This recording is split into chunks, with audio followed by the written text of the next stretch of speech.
A você que está chegando agora aqui na TV Canção Nova, seja bem-vindo, boa noite. O programa Além da Notícia está ao vivo, aqui direto de Brasília. Estamos falando da abertura hoje da campanha da Fraternidade 2015 com o tema Fraternidade, Igreja e Sociedade. E o lema é este aqui, eu vim para servir. Bom, estamos comentando, estamos aqui mergulhando no entendimento desta presença da igreja na sociedade que se dá em tantos âmbitos. E como eu me referi que nós tivemos hoje o lançamento da campanha da Fraternidade, quero dizer que estamos aqui com o professor José Geraldo, que é um convidado especial do nosso programa para tratar dessa questão, membro da Comissão Brasileira Justiça e Paz. E, professor, o senhor hoje acompanhou o lançamento lá na sede da CNBB? Sim, estive lá. Então nós vamos voltar lá na manhã de hoje, quando o Dom Leonardo Steiner, secretário-geral da CNBB, nos concedeu também uma palavra sobre essa campanha da fraternidade, para que a gente entenda melhor o tema Igreja e Sociedade. Em primeiro lugar, participar das reflexões que serão feitas nas nossas comunidades. Mas um gesto muito concreto será colhermos assinaturas para uma reforma política democrática. Creio que nós estaríamos assim demonstrando que nós acreditamos num outro tipo de fazer política, num outro modo de fazer política. Nós estaríamos afirmando que o desejo que o Evangelho nos suscita de sermos pessoas participativas, mas pessoas que ajudam a construir também um outro modo de relação do próprio Congresso com a sociedade, um outro modo de fazer política. Agora, você acha que esse tema é, de certa forma, especial por relembrar os 50 anos de encerramento do Concílio Vaticano II? A gente já teve várias outras campanhas que, enfim, tocam no tema Igreja e Sociedade. Esse tem uma diferença?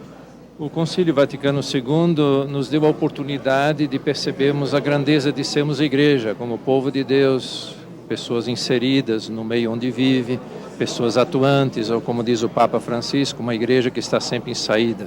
Não tem medo de testemunhar. E também o documento Gaudium et Spes, a alegria da esperança, que nos desperta para o seu desejo da paz, a construção da paz, o desejo da esperança, a construção da esperança, anunciar a esperança. É uma igreja consoladora. Nós diríamos hoje, conforme o documento de Aparecida, uma igreja samaritana. Dom Leonardo foi muito claro no gesto concreto desta campanha da fraternidade, é algo que vai diferenciar de tantas outras que a gente teve. O gesto concreto é um gesto de uma atuação, de fato eloquente, que é o quê?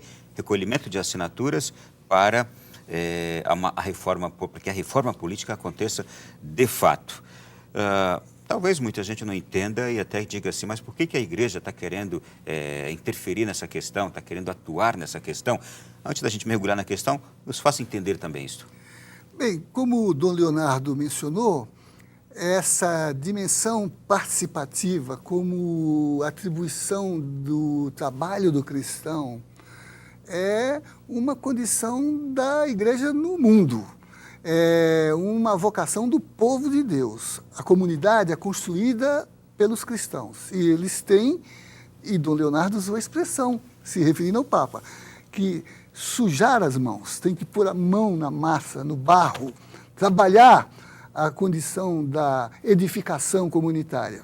Então, essa é uma experiência que, nas campanhas da fraternidade, sempre tivemos como referencial para orientar o nosso agir.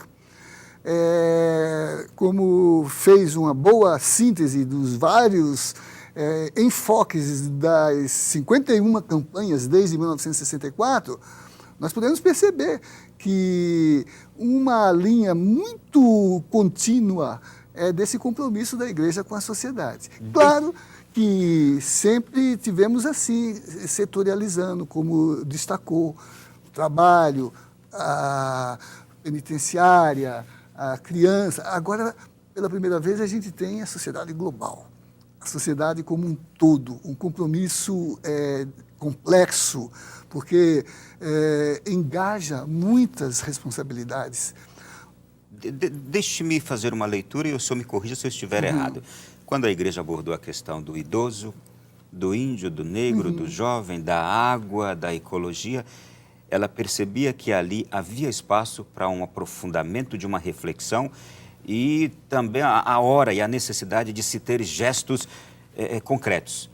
Hoje, quando ela olha para essa questão da reforma política, ela enxerga também que ali talvez esteja a raiz de muitos males da nossa sociedade e que é importante ser combatida agora com uma reforma bem feita, com uma urgência nesse tema que há muitos anos vem se arrastando? É isso? Com certeza. E nesse campo que articula todas essas outras dimensões.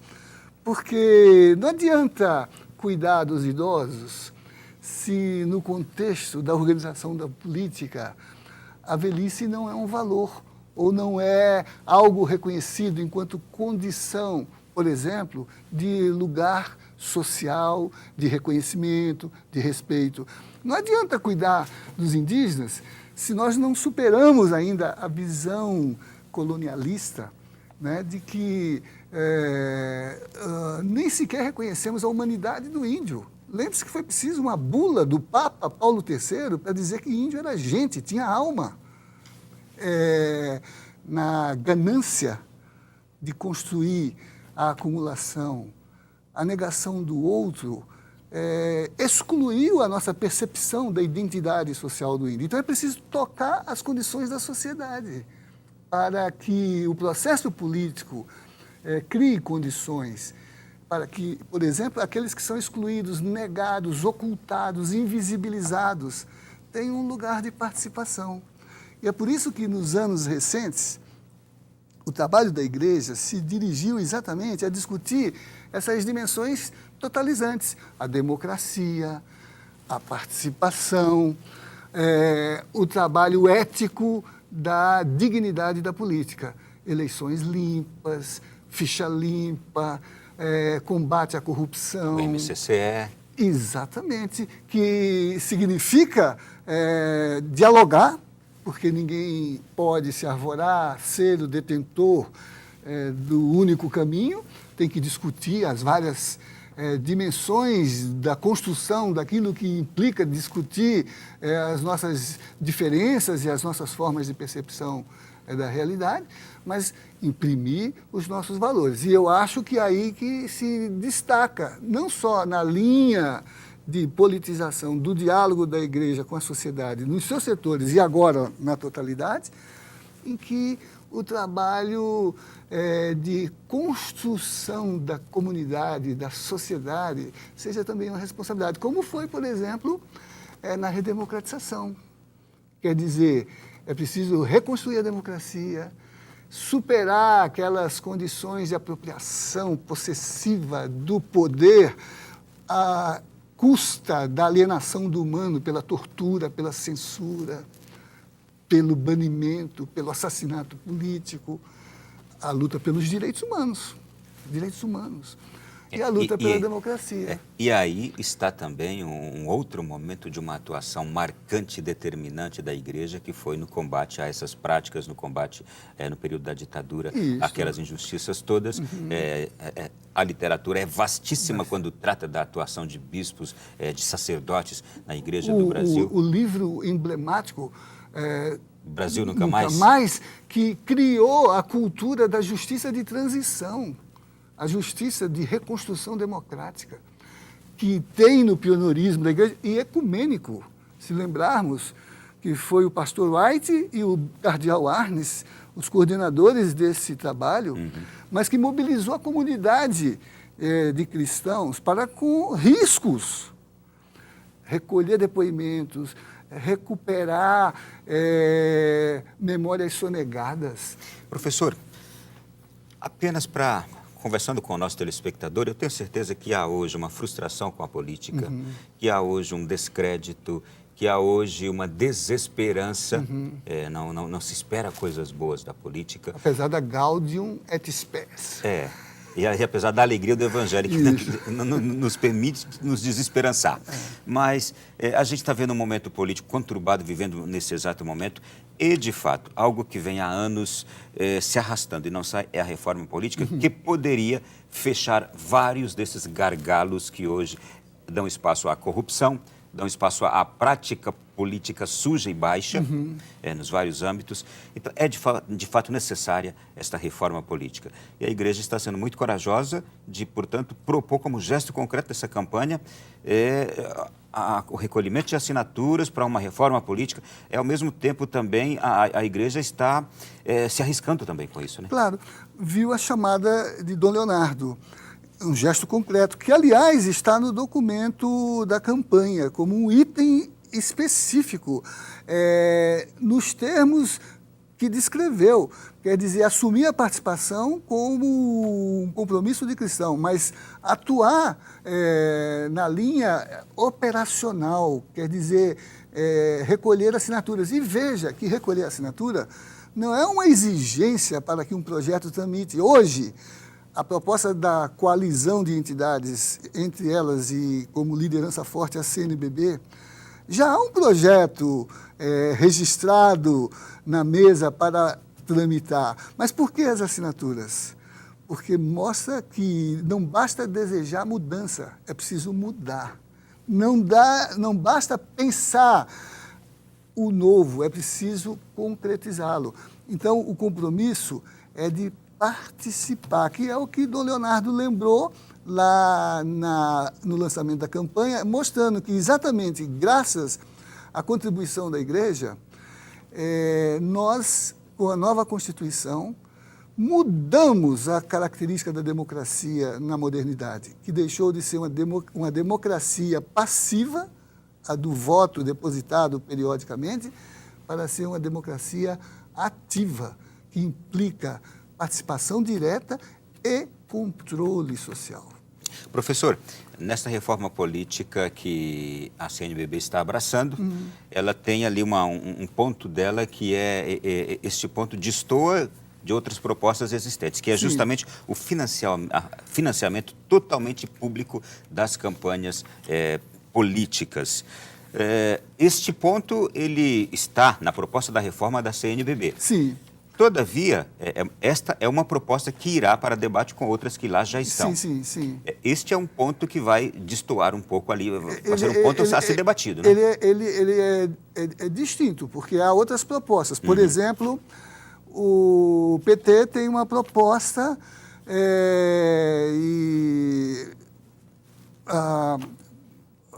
que se diferencia um pouco da coalizão, 90 entidades, boa parte delas de organismos da Igreja, a CNBB na liderança, que sustenta uma situação própria. Por exemplo, a participação da sociedade e do Estado, o financiamento público, mas também pode ser privado em limites e individualizados. Por exemplo, no limite de um valor, R$700 por CPF, de indivíduos ou de instituições, conjuntamente com o financiamento público do fundo próprio que seria constituído a partir da reforma.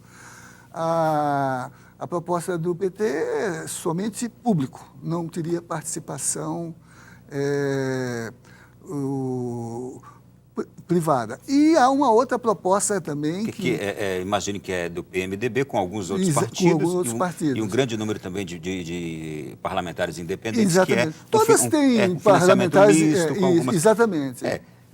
Contudo, eu acho que quando se chegar a hora do debate, o importante é que saia uma reforma e não somente uma caricatura, como a gente já viu no passado, né? É que saia uma reforma. E aí é que está a questão da proposta da coalizão. É que ela é mais pontual, mais pragmática, mais apta a operacionalizar o sistema, como a Igreja fez participando, por exemplo, da construção do projeto da ficha limpa. É pontual, mas tem um efeito revolucionário, porque modifica a percepção que a gente tem da condição de ética da política.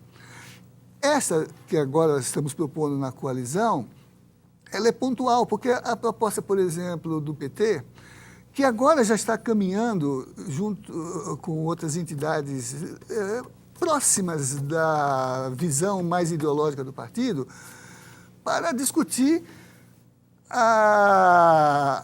o plebiscito e a Constituinte nova.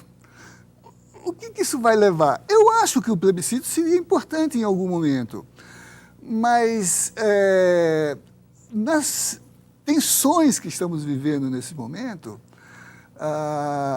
nós temos que preparar as condições para essa outra etapa de uma discussão das grandes linhas do país. No momento que nós precisamos é garantir eleições decentes, eleições legítimas, eleições livres, eleições bem representativas, não só do ponto de vista da composição das listas eleitorais, mas da representatividade social inscrita nessas listas, que é a proposta da coalizão, com a alternância de nomes masculinos e femininos nas listas, de 2 turnos, para, num primeiro, configurar a identidade social majoritária com as linhas, vamos dizer, ideológicas que organizam as propostas dos partidos, né? E, finalmente, definidas as grandes linhas, aí escolher nomes que sejam identificados com essas linhas e não assalariados pelo processo corruptor do sistema atual. O que vejo também é o seguinte: é extremamente providencial esse momento que nós estamos vivendo, com essa campanha da fraternidade, e o momento que vive o Congresso Nacional, porque acaba de ser eleito um presidente da Câmara dos Deputados, que está com essa vontade também de uma reforma política e já assumiu o compromisso. Até setembro haverá essa reforma. E, inclusive, a proposta apresentada por ele tem pontos ali muito também consideráveis, pontos muito positivos. O debate dessas propostas chegando ali, eu acho que dá esperança para a gente, para nós chegarmos a uma boa reforma até setembro. Daí a importância das assinaturas, porque não é uma condição para que as propostas circulem, mas é um requisito para que elas tenham legitimidade, para que elas encontrem identidade ética com valores que se traduzam neste apoio popular, que, por exemplo, foi fundamental no tempo da Constituinte, quando a CNBB, com o apoio das suas organizações, arrecadou mais de 12 milhões de assinaturas, fazendo o cidadão um cidadão constituinte. Isso na década de 80, que não tínhamos a força que temos hoje de mobilização. Não tínhamos internet, não tínhamos internet. Verdade. Olha, a gente volta daqui a pouquinho para o terceiro bloco do nosso programa de hoje. É um intervalo rapidinho, 3 minutinhos, a gente retorna aqui.